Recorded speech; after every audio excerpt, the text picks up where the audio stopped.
Ghanaians just conducted their election and there was no sort of glitch, technical glitch like we experienced during the presidential election in Nigeria, Ghanaians election. Nigerians are now asking INEC, particularly INEC chairman, Professor Momodu to go and learn how to conduct free and fair election. Vice President Momodu of the ruling New Patriotic Party, NPP, has conceded defeat to former President John Mahama in Ghana's presidential election held yesterday on Saturday. The victory was largely driven by public dissatisfaction with the country's economic crisis, including debt defaults and an IMF bailout. Mahama, who previously served as president from 2012 to 2017, promised to reset Ghana's economy and renegotiate the IMF deal. This win marks a historic return to power, making him the first Ghanaian president in the Fourth Republic to reclaim the presidency after being voted out. The NDC also claimed victory in the parliamentary elections. Official results are expected by next Tuesday. I'm now being joined from Accra, the capital of Ghana, by frontline journalist and publisher Dele Momodu for his thoughts on how the elections have transpired. Bobdi, thank you very much. Dele Momodu, thank you for joining me on this Live, this Sunday talk show. Thank you, Dr. Ruben Abati, for inviting me on your program. Okay. Good afternoon, Nigeria. Dele Momodu, I know that you are involved in the Ghanaian process. You are a supporter of President John Mahama, and you are on the ground there as an observer, as an insider, a Nigerian insider. But tell us what you have observed. It's not always that it happens that a former president comes back. We have seen it, of course, in the United States. We have seen the ruling party losing power in where? Botswana. But here in South Africa, again, we have seen a ruling party losing parliamentary majority. But here in Ghana, a man who left office in 2017, who lost the election in 2020, is back. How significant is this? Speak to us as an insider. You are a Nigerian, I know, but you are also a Mahama friend. You are a Mahama man. Well, I need to correct something. President John Dramani Mahama actually lost election in 2016 and not 2020. Okay. So that makes it 8 years. I am not sure any elected president who left power for 8 years ever came back in Africa. We will need to check that out. Number two is the fact that the way and manner he never gave up for 8 years seems very remarkable to me, because he contested in 2020 and he lost for the second time to President Nana Akufo-Addo. And now in 2024, he contested against... Bobdi, just hold on. So you admit that he was part of the 2020 electoral process and he lost? Because I mentioned 2020. Oh, yes. I mean, that's officially from the Supreme Court. You were saying you were correcting me. But he lost in 2020. Just No. To get the facts right. Oh, no. I'm saying he was out of power for 8 years. He was out of power for a total of 8 years. So it's remarkable that after 8 years, Ghanaians felt the need to bring him back It's been compared to the story of Donald Trump in the United States. And in fact, that was a major campaign strategy here, that if Donald Trump could come back in the US, there is no reason why John Dramani Mahama cannot come back in Ghana. I would like to say that the economy, just like in America, played a major role here yesterday in Ghana, because a lot of people were complaining that the economy was very bad and it affected most Ghanaians. So going to the polls, people voted because they wanted a man to turn around their economy. They remember with fond memories the days of Mahama in government, and they want a repeat of that. They believe he has the magic wand, he has the experience and the exposure to do something about the economy. Also, he was known as Mr. Infrastructure in his time. In fact, at that time, he promised that he was going to turn Ghana into Dubai. I hope he will be able to continue from where he stopped at the time. His housing projects are still there, though abandoned by the government after his. I think that would be somewhere to also start from. In the area of education, he had upgraded the infrastructure for education. He had upgraded the polytechnics in Ghana to have degrees in vocational studies. So these are some of the things that Ghanaians remember with fond memories, with a feeling of nostalgia, and congratulations to him that he's able to persuade his people that he can still deliver. Okay, Dele Momodu, I'm aware that Bawumia, the vice president, the major opponent, Ghana, having operated a two-party system for many years back for now, has already conceded victory to President Mahama. Now, are there lessons here that we can learn?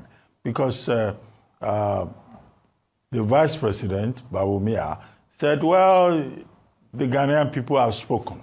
He didn't even wait for the Electoral Commission to speak before he placed a phone call, and he said, well, the race is over. Congratulations, Mr. President. Are there lessons here? Well, Ghana is a multi-party democracy.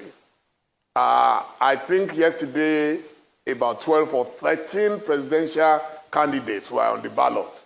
Mahama was actually number 8 on the ballot paper.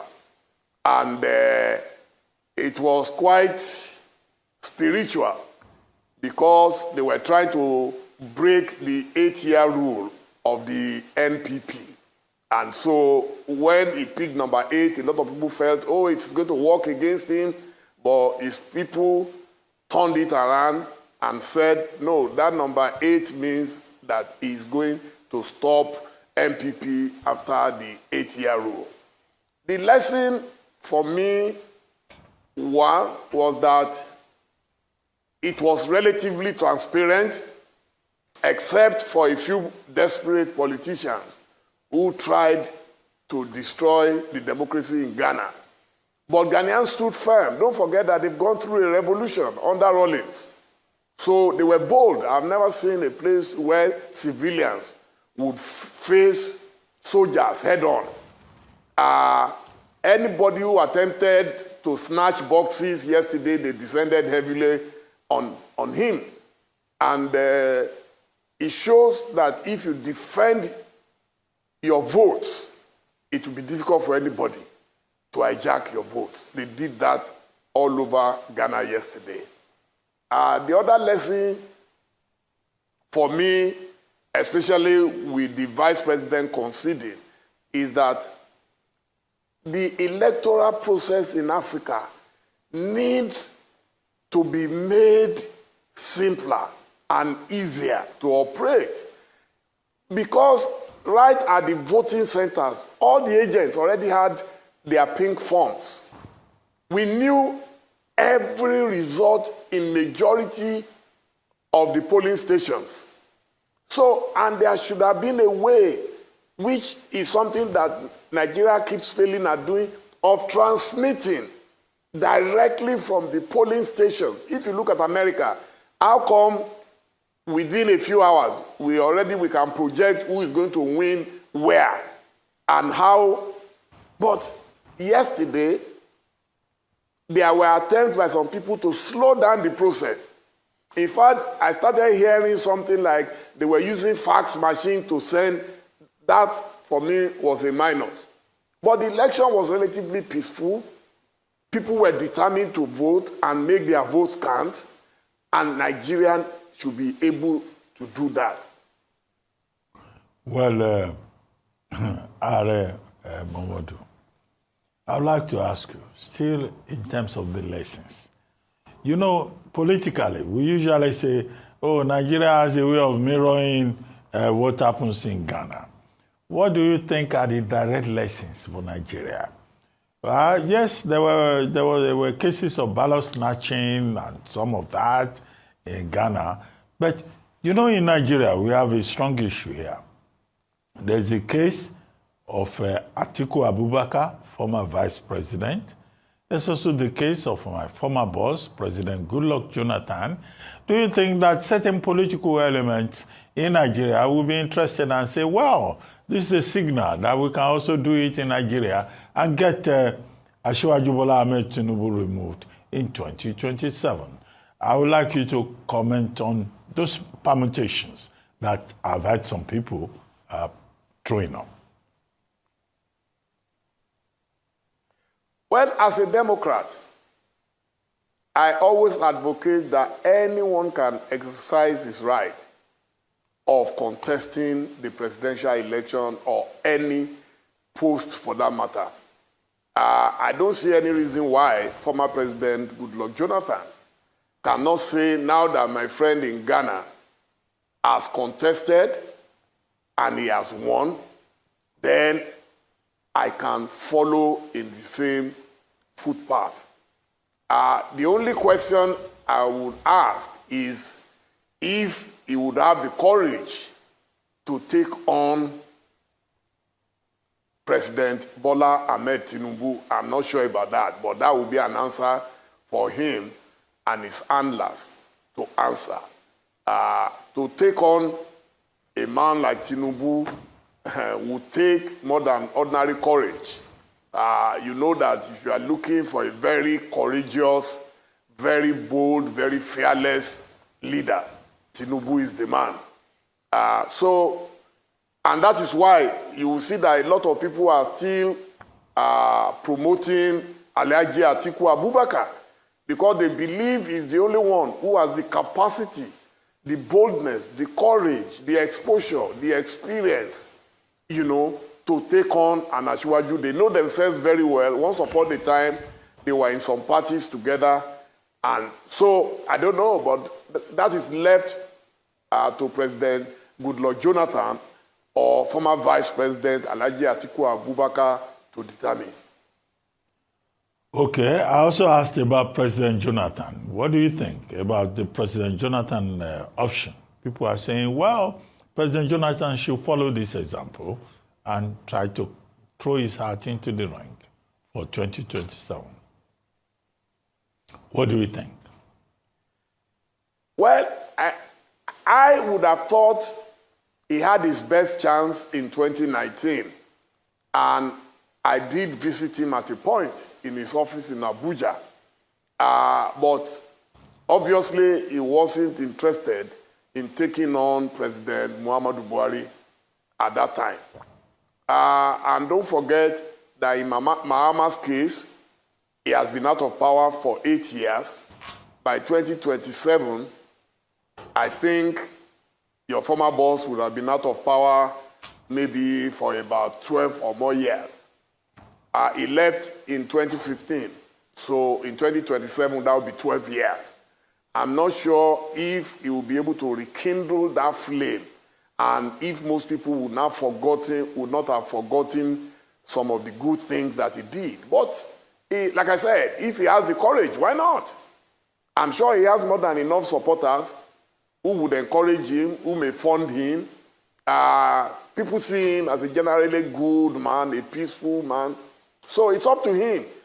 But in terms of immediacy and the capacity to take on a Tinubu, I believe in the principles of Isaac Newton, that actions and reactions are always equal and opposite. And what that means is that it will be difficult for a southerner to compete against an incumbent southern president who is already in power. So if you are going to face him, you will have to come from the opposite direction. That is my personal opinion. And that opposite direction would have to be the north, where a lot of people feel disenfranchised, if not disillusioned already.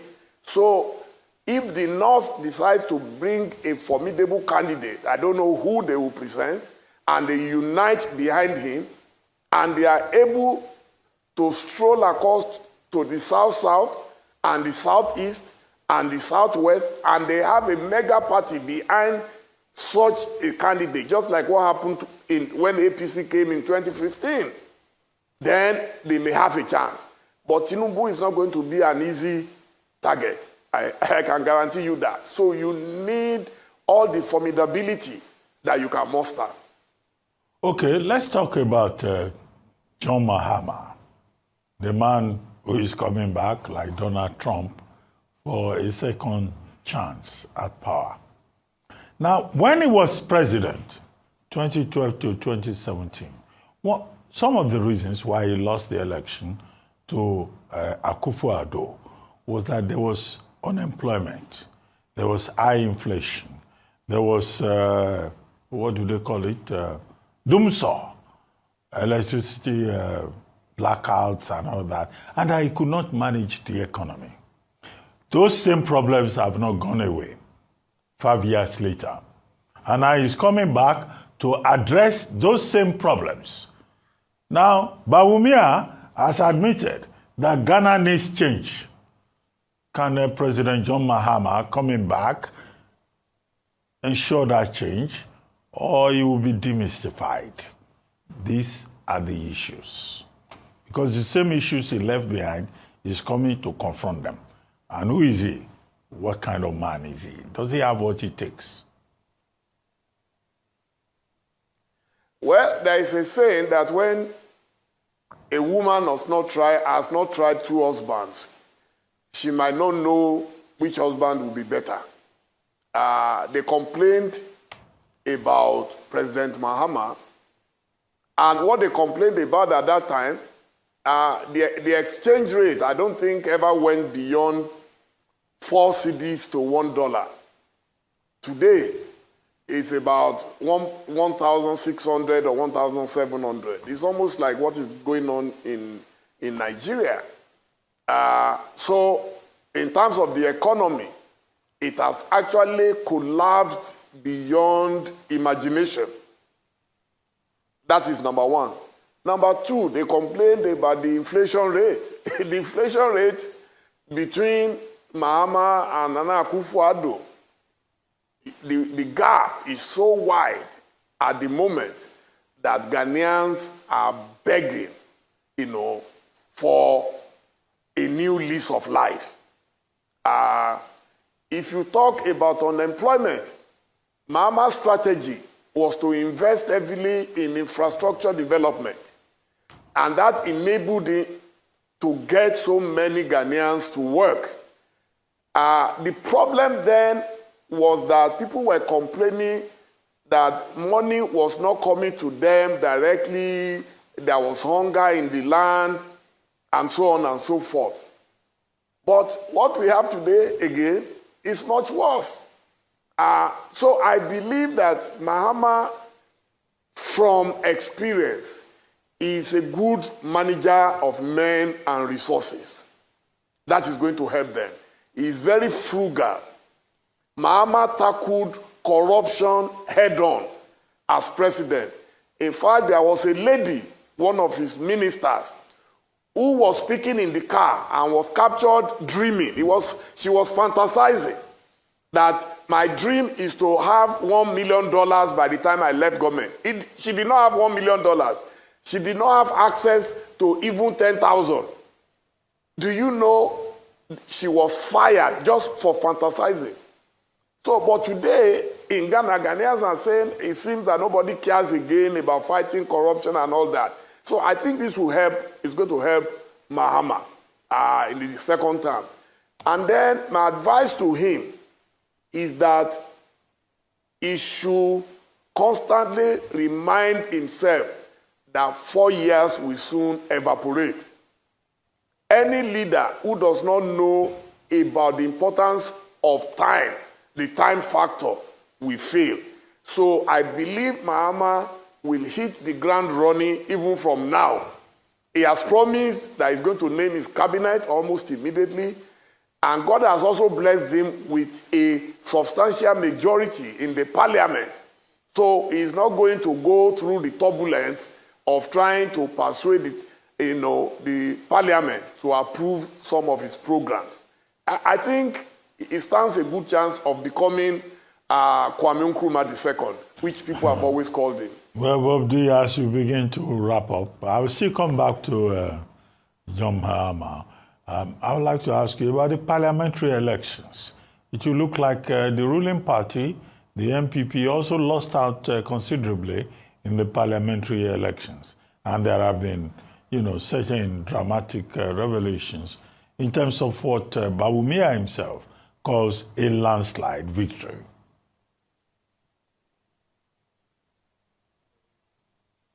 Yeah, the ruling party MPP lost out in a blistering attack on their constituencies by the opposition. In fact, I listened to some analysts here, and they said it's unprecedented. By the time they finish counting, it is likely that the NDC would have 2/3 majority in the parliament, and that would be very huge. The ruling party lost out in a lot of constituencies where they have never lost election in the history of Ghana. And it's a sign to politicians that henceforth the younger folks are not going to tolerate any form of rascality in government. It's a lesson to Nigeria. People think, oh, these things can never happen in Nigeria. But I believe social media is making it a lot easier now for voters to punish their leaders. Yes, we may think, oh, INEC will read, this will happen, but trust me, where you have overwhelming presence, it is difficult to read. That is not to say some people did not want to read in Ghana yesterday, but the young ones made it impossible for them. They took on anyone who attempted to steal their votes. Dele, Momodu, as we begin to wrap up, I'd like to ask you, what's your special interest in this matter? You are a Nigerian. I know that Nigeria allows for dual nationality, but you've invested so much energy into this Ghana election. Is it because the People's Democratic Party lost out in Nigeria, and you think there is a better market in Ghana, and now market is looking good? Your man has been re-elected. What is special interest in Ghana elections? That's a fantastic question. Anyone who knows my trajectory, we know that I stepped foot for the first time on Ghanaian soil on July 25th, 1995, on my way into exile in England. I managed to escape from Nigeria, and when I got to Ghana that night, I was very impressed with what I saw. I would stay in London for the next 3 years, but I promised to come back to Ghana. The history of Dele Momodu has been the history of promoting the best of Africa. I'm a Pan-Africanist who was influenced by the Osagefo, Dr. Kwame Nkrumah. I read all his books as an undergraduate student in Ife. And so when I got here, I've been friends with virtually every president, including Nana Akufo-Addo. When he was Attorney General, I was already friends with him, and I was one of the first people he consulted at that time that he would like to contest for the presidency. I was so close to President Jerry Rawlings, God bless his soul, that I invited him and his entire family to Nigeria. He followed me to Nigeria on the same flight. I brought him back to Ghana on the same flight. So I was virtually more close to Jerry Rawlings. And then when President John Ajeku Kufom was in power, he was my neighbor in the airport residential area. And I strolled in and out to see him. The day he did his re-election, just like the one Mahama did yesterday, Segun Adeniyi was in Ghana and some journalists. I took them straight into his house in the airport area, and they were able to interview him. I supported him. His minister, Jake Obeshebi Lamte, of blessed memory, we partnered with Ovation, and today the tourists going to Ghana, it was the work we did with them in that partnership where we made sure that Nigerians saw the beautiful side of Ghana and they started coming to Ghana. Thereafter, Professor Jonathan Mills, who was the predecessor before Mahama came, it was the same relationship. Don't forget, he used to come to church in Nigeria, Pastor T.B. Joshua's church, the Synagogue of All Nations. We were very close to that government, and Mahama was vice president. But I got closer to Mahama in 2016 because he was interested in Ovation, giving him serious publicity. We specialized in pictorial stories. We took pictures of all his projects, and that was how Ghanaians, in fact, they thought those things were photoshopped. It was so beautiful that people were saying, oh, Ovation is lying, it's photoshopped. Okay. But today, those who refused at that time to believe that story, it is what they are now going back to vote for him. So my history is not just with Mahama. It has been a long history with successive Ghanaian leaders. And I'm very proud of that relationship. Okay, we're very glad to hear that market is good. Market is booming. And congratulations to you for guessing well, for supporting well, for reading the maps well, and for saying it will be John Mahama. And you have been proven right in Ghana, even if you missed it in Nigeria. We wish President Mahama well when he's officially announced. But I hear there's dancing on the streets of Accra and elsewhere. So the result is out there. He has won with over 56.39%. So, well, some lessons here, as you have pointed out, for the rest of Africa. Because since the election took place, there has not been any complaint from any side. All parties are satisfied. There were no sort of rigging complaint or anything. Dele Momodu is now saying that Ghanaians choose to vote for their new president now because they believe that this man has the capacity to revamp Ghana's economically. Please don't forget to like, comment, subscribe, and turn your notification on the channel so that subsequently when we drop issues like this, political issues like you will be getting notification.